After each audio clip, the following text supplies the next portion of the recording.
Bienvenida, bienvenido a El Arte de Existir, el podcast de Jorge Sentner. ¿Cómo hacer de nuestra existencia un arte? Soy Jorge Sentner. Gracias por acompañarme en el episodio número 30 de El Arte de Existir. El episodio número 29 de este podcast coincidió con el inicio de las actividades del seminario online Decirme Sí. Hoy, en esta presentación del episodio número 30, quiero compartir con vosotros mi alegría por cómo se están desarrollando las sesiones del seminario y mi profundo agradecimiento a las personas que confían en esa propuesta y semana a semana se van sumando. Creo haber comentado ya que hemos formado dos grupos, uno que se reúne los lunes de 19 a 21:30 horas y otro que se reúne los viernes de 10 a 12:30 de la mañana. Me conmueve comprobar en cada reunión la actitud abierta, sincera y generosa de las personas que participan. Desde el primer momento, eso ha ido generando una atmósfera de confianza y empatía que facilita la espontaneidad, la autenticidad, las risas y los llantos.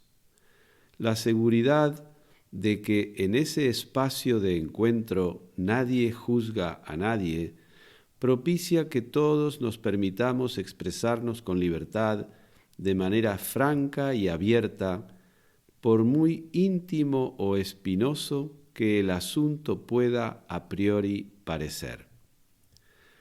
Yo no tomo notas durante las reuniones del seminario, pero recuerdo que a lo largo de las primeras 4 sesiones hemos abordado problemáticas relacionadas con aspectos de la vida sumamente variados y que nos conciernen a todos. Relaciones de pareja, adicciones, responsabilidad emocional, estrategias que usamos para evitar simplemente vivir, la culpa como refugio de la víctima.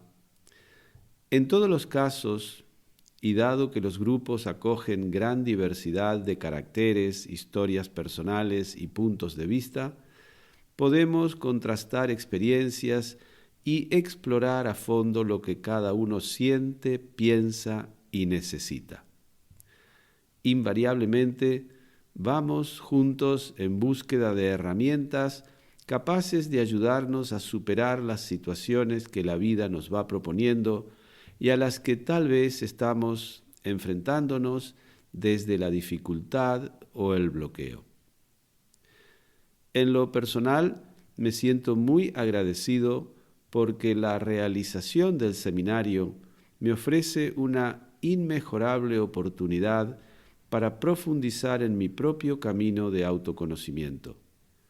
La necesidad de coordinar y dirigir las sesiones, de situarme en la función de ayudar a personas que llegan con sus preocupaciones, me induce a buscar en mí lo que pueda brotar en ese momento de los dictados del corazón, de las fuentes más íntimas del conocimiento. Todo lo que en el seminario se plantea repercute en mí. Me significa un cuestionamiento personal, una revisión de mis propias actitudes y maneras de estar en el mundo. En otras palabras, me invita a una constante actualización de conciencia, a un ejercicio de plena presencia. No puedo menos que sentirme agradecido por la participación de esas personas que comparten sus vidas, sus penas y alegrías, al tiempo que se brindan a escuchar a los demás con atención y espíritu compasivo. Tengo plena confianza en que con el paso del tiempo el seminario crecerá, se desarrollará evolucionará en sus formas y contenidos. Tengo confianza en que, como ya sucede, nuevas personas se irán sumando a esta iniciativa para aportar sus experiencias y enriquecer las dinámicas del grupo. En este nuevo episodio de El Arte de Existir encontrarás una nueva conversación con Davi Carneiro. En este caso, Davi me invita a desarrollar mis impresiones sobre un asunto central en todo proceso de autoconocimiento, el tema de la impermanencia de todos los fenómenos. Muchas gracias por acompañarme en el episodio número 30 de El Arte de Existir. Jorge charla con Davi. Un diálogo abierto de corazón a corazón. Para introducir, Jorge, nuestra charla de hoy, me gustaría contarte una pequeña anécdota. Hace algunos años, en una de mis viajes a Brasil para visitar mi familia, he visitado también, Jorge, un templo zen en Rio de Janeiro. Y en este templo, todas las mañanas, se recitan algo que ellos llaman los 5 recordatorios. Y esses 5 recordatórios são: enfermar-me es parte de mi naturaleza. Enfermar-se es un recuerdo de la presencia del mundo en mí. Este seria o primeiro. O segundo seria: o envelhecimento es parte de mi naturaleza. Envelhecer es o adorno de mi impermanência. O terceiro seria: morir es parte de mi naturaleza. Morir es uma dádiva de la impermanência. O quarto seria: todo quanto quero e las personas a las que amo tienen la naturaleza del cambio. Vengo con las manos vacías y me voy con las manos vacías. E o quinto e o último seria: mis acciones son lo único que realmente me pertenece. No puedo huir de las consecuencias de mis acciones. Ellas son la base que me soporta. E estes 5 recordatórios, Jorge, que para mim era algo novo, porque em minha prática de Zen aqui em Romania, não se recita pelas manhãs esses recordatórios, me impactou e reconheci ali, Jorge, uma boa prática para tratar de reconhecer em nós mesmos a essência da impermanência, né? De nossa morte, e de incorporar de alguma maneira esta certeza em nossa vida diária. É muito claro, ¿no, Jorge, que a muerte é a única certeza que nós temos, pero também que não incorporar a certeza da muerte genera muitíssimo sofrimento inútil. Qual seria, Jorge, a importância para ti de incorporar esta certeza em uma prática de autoconhecimento e também como uma maneira de evitar, ¿no?, o sofrimento inútil? Aparentemente, en lo que tú estabas contando, se está hablando de la muerte física. Pero esto es como reduccionista. Lo que la enseñanza está transmitiendo es que cuando nosotros traemos la atención al instante presente, a lo que popularmente se llama el aquí y ahora, nos damos cuenta de que todo sucede exclusivamente en el aquí y ahora. Eso significa que la sucesión en el tiempo es una mera ilusión de nuestro aparato perceptivo. Nosotros vivimos en la ilusión de una cronología, es decir, de una sucesión en el tiempo. Lo que nos hace sufrir inútilmente, como dices tú, lo que genera el sufrimiento inútil, es la identificación con un yo que perdura en el tiempo. Ya hemos hablado un poco de esto en otras charlas.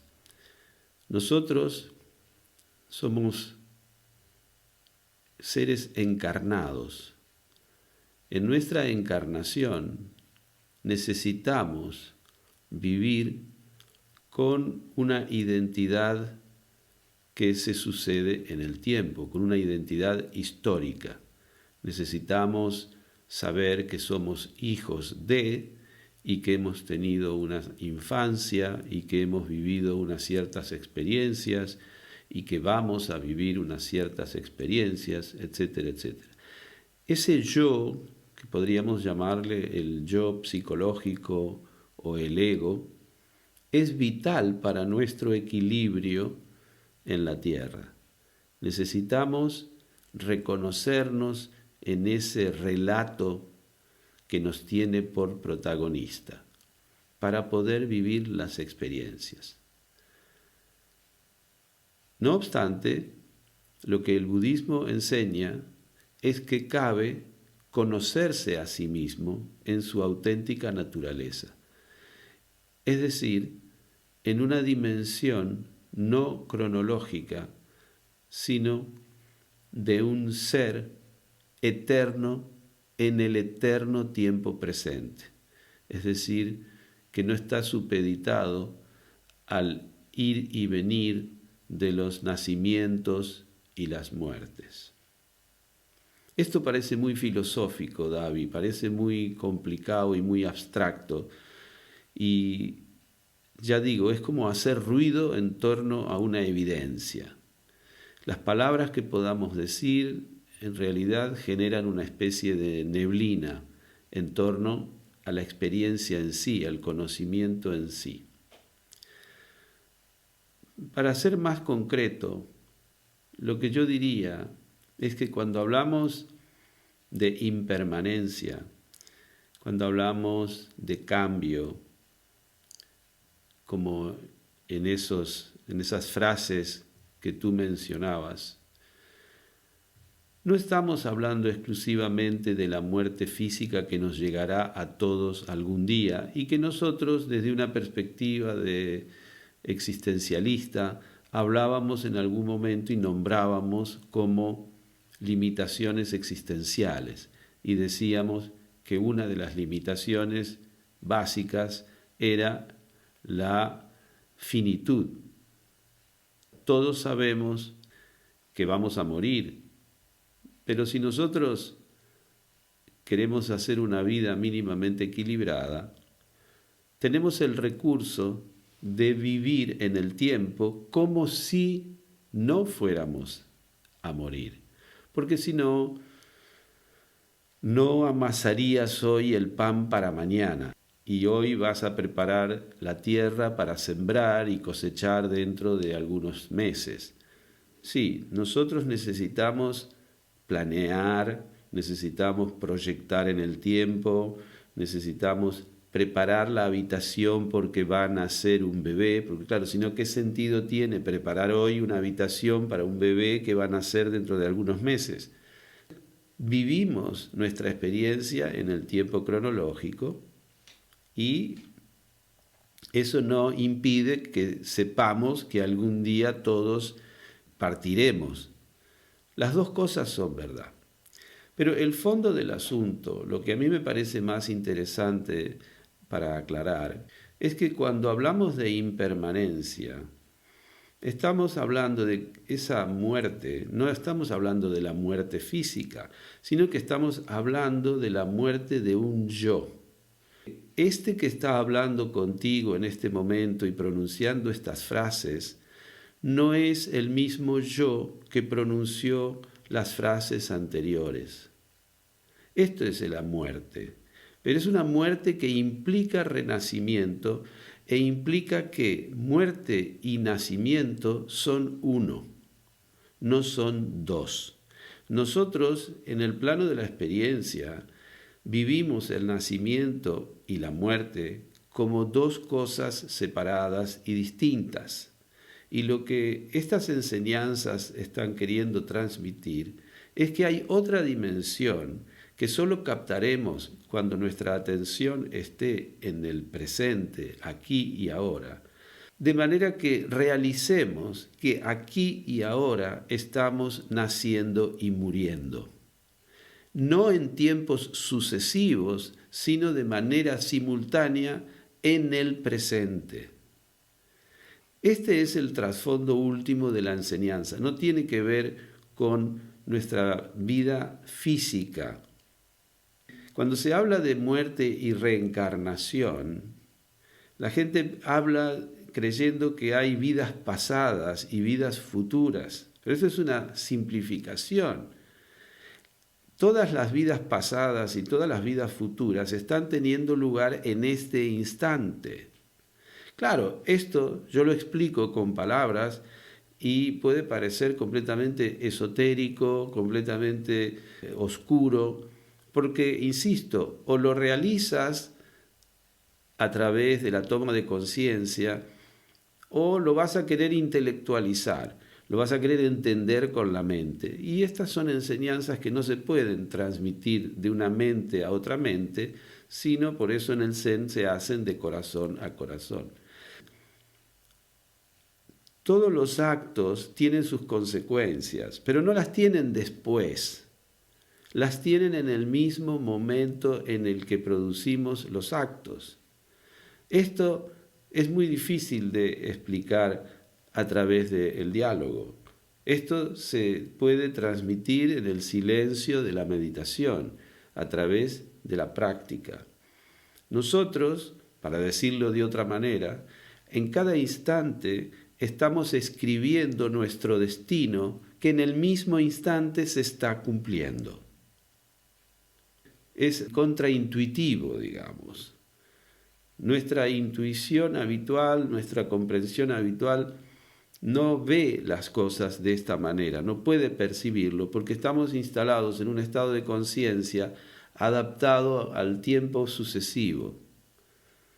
Esto es lo que nosotros llamamos la práctica de la atención al tiempo presente. Todo sucede ahora, todo es ahora. Podríamos hablar horas sobre esto y sería añadir ruido sobre lo que solamente se puede vivir. Esto es un conocimiento que o lo vives o no lo vives.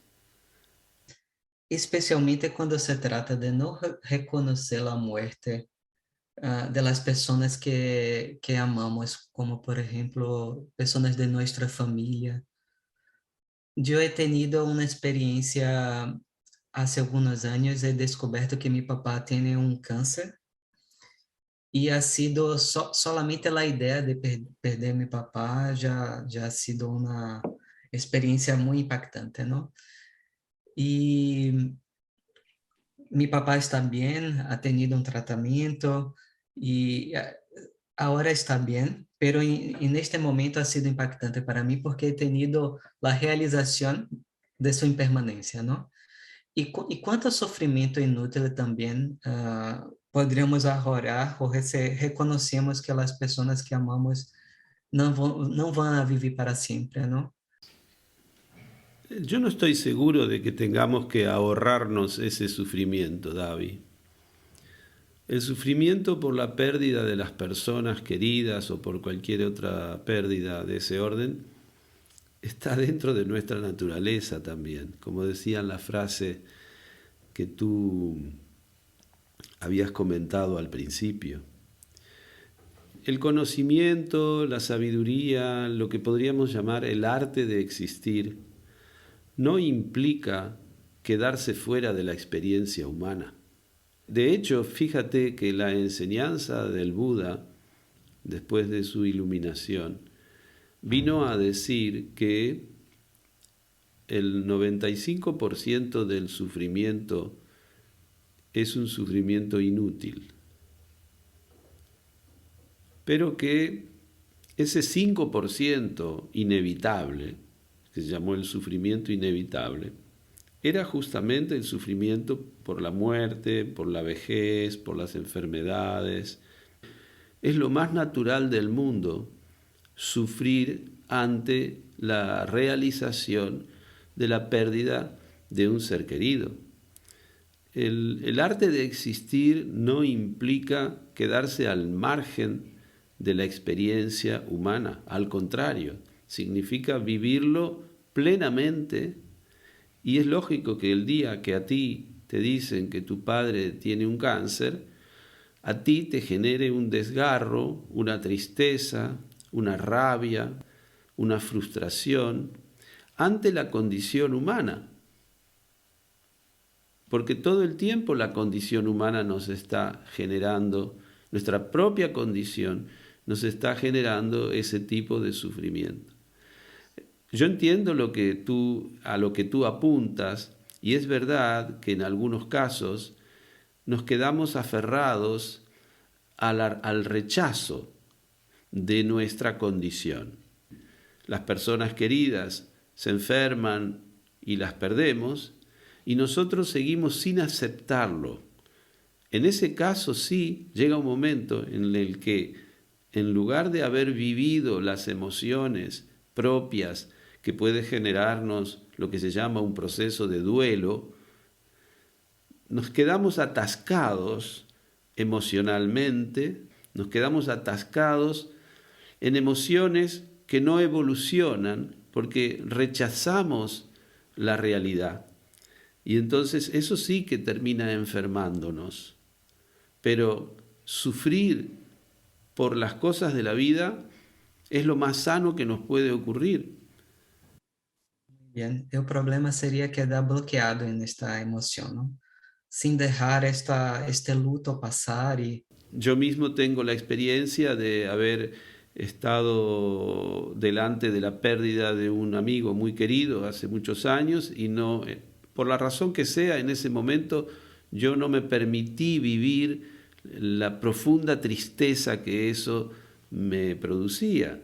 No me permití llorarlo, no me permití. Y entonces acabé enfermándome, incluso físicamente, porque no había justamente permitido a mi cuerpo elaborar toda esa energía que se había movilizado a causa de la pérdida de un ser querido. en relación a esta percepción de mi papá, he percebido que después de esta realización, mi relación con él se ha tornado más intensa, más simples. Sí, porque te ha acercado también al hombre real que es tu padre, y no olvides que aparentemente el shock fue la noticia de que tu padre tenía cáncer y de su potencial muerte cercana. Pero cada vez que nosotros nos impactamos contra esta realidad, en verdad estamos también experimentando la realización de nuestra propia finitud. Y ahí es donde has ganado en profundidad. Has ganado en profundidad, entre comillas, gracias a que la enfermedad de tu padre te abrió a una aceptación más profunda, a un despertar sobre tu propia finitud. Y entonces, lógicamente, has ganado en conocimiento, has ganado en autoconocimiento, porque estabas viviendo como en una nube, en una ilusión, según la cual la relación entre tu padre y tú no se iba a ver transformada por la presencia de la muerte. ¿Qué es lo que la aceptación de la muerte de tu padre te ha dado como aportación? Aunque tal vez no lo hayas realizado y visto con estas palabras, pero cuando tú en un cierto momento aceptaste la muerte de tu padre, de algún modo te acercaste a la experiencia de la eternidad. Siempre la aceptación de la finitud, que parece un límite, en realidad nos abre una puerta a una dimensión de conciencia más amplia y más profunda. Y cuando aceptamos la finitud, es cuando tenemos acceso a la experiencia de la eternidad. ¿Qué quiero decir? Que en algún plano tu relación con tu padre no depende de que él esté sano, enfermo, vivo o muerto, sino que entre ustedes hay un vínculo que va mucho más allá de la experiencia en la tierra, que hay algo trascendente en la relación entre un padre y un hijo, porque ese padre le ha dado el ser a ese hijo, nada menos. Ese padre ha sido una especie de instrumento de la creación. Entonces empiezas a descubrir una dimensión mucho más elevada, si quieres llamarle así, o más sutil, de lo que son los vínculos de sangre, los vínculos en las genealogías, los vínculos familiares. Tu padre y tu madre son el eslabón inmediato anterior que a ti te une al origen de la vida, nada menos. Quiere decir que hay una dimensión sagrada, trascendente en ese tipo de vínculo. Y estas se nos revelan justamente con más claridad cuando aceptamos la finitud de lo aparente. La muerte es un hecho aparente. Detrás hay algo esencial que no empezó ni terminó, sino que tiene que ver con algo que trasciende lo individual, que trasciende lo egoico, que trasciende tu historia o tu narrativa personal. Y saberse en esa dimensión es lo que te da la paz. Y esto viene gracias a la aceptación de tu propia naturaleza. Es las enseñanzas que decías al principio que se leen en ese dojo de Río de Janeiro.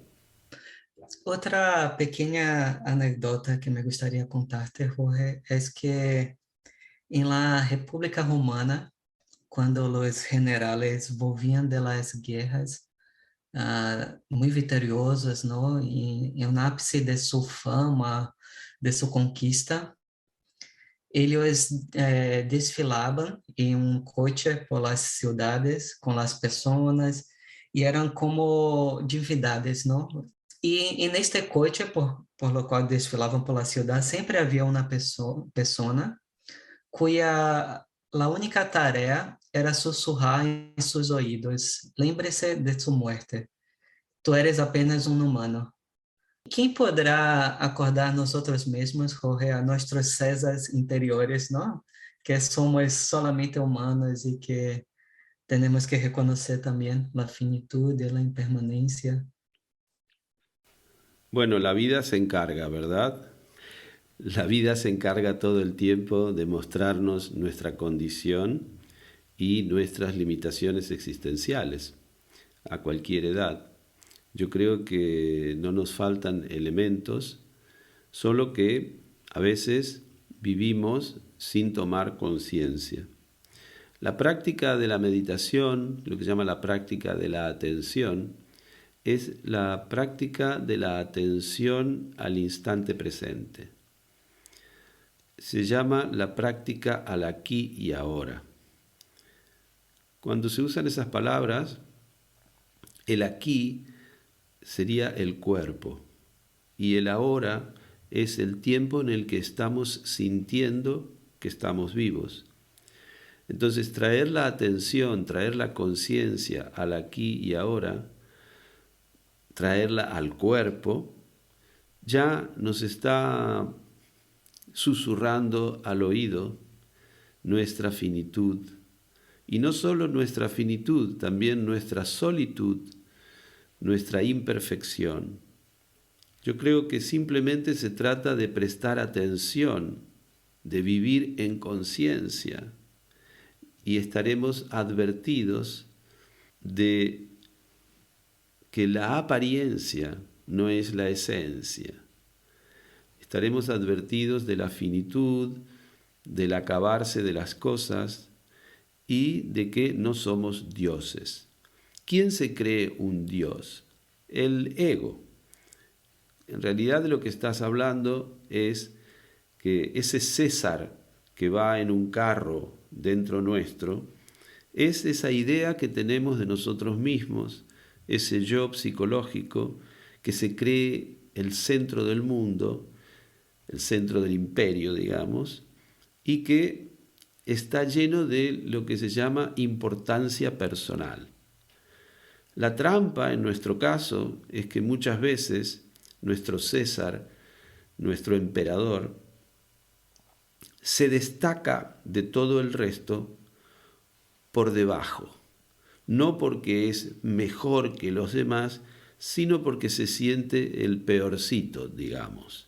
El menos dotado, el menos amado, el menos reconocido, el menos aceptado. Cuesta leer esta paradoja, según la cual nos ponemos en el centro del universo porque carentes, porque menos.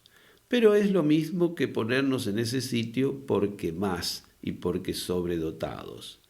Estamos fluctuando muchas veces entre el superhombre y el infrahombre. Son las dos caras de la misma moneda a la que llamamos la importancia personal. Esta es la parte nuestra que vive sin ninguna conciencia de la finitud. Y por eso está todo el tiempo movilizado por el apego a las cosas, el apego a la experiencia. Cada vez quiere más, nunca se satisface, nunca se realiza, nunca alcanza la plenitud. Volvemos a lo mismo de siempre. Es un tema de conocimiento de sí, de autoescucha y de saber quién somos, de no identificarnos todo el tiempo con este yo aparente que solo tiene una existencia en nuestra mente, que es como un objeto acabado al que podemos definir, al que podemos describir. Ese no somos. Lo necesitamos para nuestra experiencia en la tierra, pero es importante que sepamos que no somos eso, no somos nuestras experiencias, no somos nuestras narrativas. En muchas culturas, Jorge, y en muchas familias, hablar sobre la muerte es una especie de tabú, un asunto prohibido que no se puede hablar. Y creo que nos olvidamos muchas veces de que hablar de la muerte nada más es do que hablar también sobre la vida, ¿no? Y sobre una vida más simple, menos complicada, más sabrosa y más consciente, ¿no? Sobre nuestra realidad y sobre nuestra naturaleza. Muchas gracias, Jorge, por nuestra charla de hoy y hasta pronto. Gracias, David. Muchas gracias a ti. Muchas gracias por escuchar este podcast. Tu presencia completa el sentido de nuestro trabajo en el arte de existir. Un nuevo episodio estará a tu disposición en 15 días. Si lo deseas, tienes la posibilidad de suscribirte a través de Spotify, Apple Podcast o la plataforma de tu preferencia. Te recuerdo que puedes hacernos llegar tus preguntas para la consulta o la sugerencia de temas que consideres de interés al correo electrónico jorgesentner@elartedeexistir.com. Para mantenerte al día de las actividades que propongo, talleres de grupo, retiros de meditación, charlas, publicaciones, etc., no dudes en suscribirte a nuestra newsletter o seguir las redes sociales que figuran en la descripción de este episodio. Hasta muy pronto. Soy Jorge Sentner. Ojalá que este podcast sea una fuente de inspiración en tu propósito de hacer de tu vida un arte, el arte de existir. El arte de existir. Mesa de redacción, David Carneiro. Música y edición de sonido, Antonio Mazzei. Imágenes y grafismo, Mariona Cabaza y Laura Creschel. Redes sociales, Laura Creschel y Martín Setner. Producción y coordinación general, Bruno Gargiulo. Locución, quien les habla, Nujavi Ramírez. Dirección y presentación, Jorge Sentner.